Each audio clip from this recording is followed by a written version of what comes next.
I'm in Asheville, North Carolina at a farm called Second Spring Farm. It's a 1 acre winter intensive farm. The really cool thing about this farm is they started up in a year, and in their first year of farming made $100,000, and they did that by specializing in niche markets and offering a product and service that nobody else is doing, because they are in a saturated market here. I'm going to talk with Matt Coffay exactly about how they did that and some of the infrastructure they're using on this farm. That's coming up next on The Urban Farmer.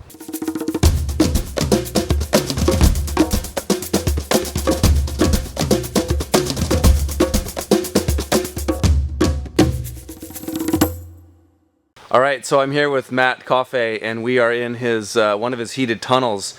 And this farm is pretty impressive. Matt basically started in his first year and did $100,000 on an acre. So what I'm really impressed by on your farm is your approach to quick startup and how you got all this stuff going really quickly. So tell me about.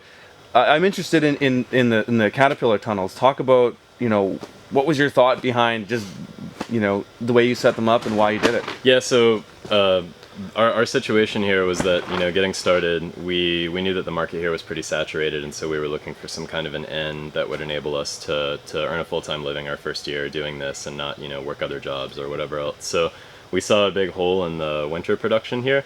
The demand was much higher than the supply in Asheville. So we decided we wanted to do all of this winter growing, but we're on rental land, so we didn't want to build a bunch of high tunnels, and we also wanted to make sure that we could actually make the money that we thought we would before we spent that kind of money on infrastructure. Yeah. So we decided and we wanted to run a winter CSA. The CSA market here is so competitive that we decided to run a 4-season CSA because nobody else is doing that. Yep. So in order to make all that happen, we created a bunch of protected, unheated tunnel space with caterpillar tunnels. So we actually have 15 12-foot by 100-foot caterpillars with PVC, like walk-in caterpillars, tall tunnels out in the field. Yep. So. Yeah, so it's really cool because you've basically come in with a really good marketing strategy, and that's obviously what you came in with. You started to say, hey, how can we get a competitive edge on a saturated market? And that's often something I tell people is don't start in a saturated market. If you do, come in with an action plan on what you're going to do. There's also some other. You talk about your walk-in cooler. That's kind of modular as well. The walk-in cooler is fun. So we because we're on rental land and we knew we were only going to be here for a couple years, maybe 3 years at the most. We were trying to build as few things as possible that would stay here permanently. We wanted to be able to take everything with us. So we took a cargo trailer, like a 6x10 enclosed cargo trailer, and spray foamed underneath, took it to a spray foam shop and pulled it up, and the guys came out and spray foamed it, and it was kind of hilarious. Yeah.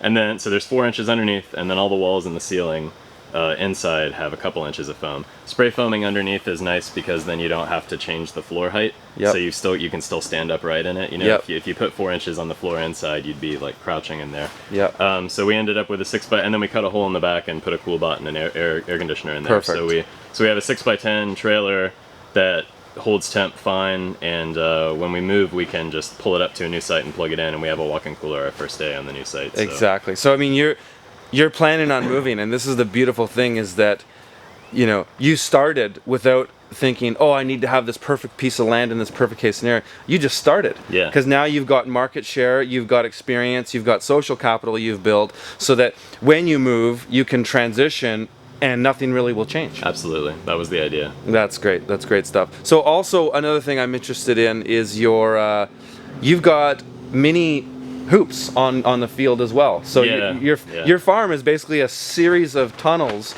and then little hoops. So talk about some of the crops you guys are growing. What's the stuff you're producing in the winter? So in the winter, starting, the earliest seeding for the winter is probably carrots in August.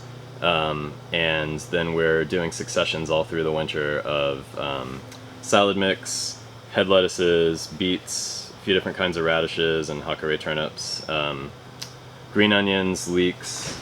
We're doing some new potatoes right now, kind of like Elliot Coleman does, with 2 rows in a bed. Yeah. We've got spinach, obviously. Some Asian greens, some bok choy and things like that.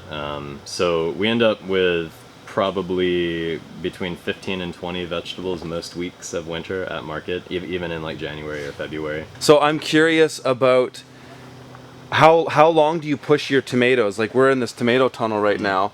How long are you pushing those into winter? Are they in the winter boxes as well, like in November or something? No, because part of the issue here is you have a lot of people that are shopping for local food with a particular set of values.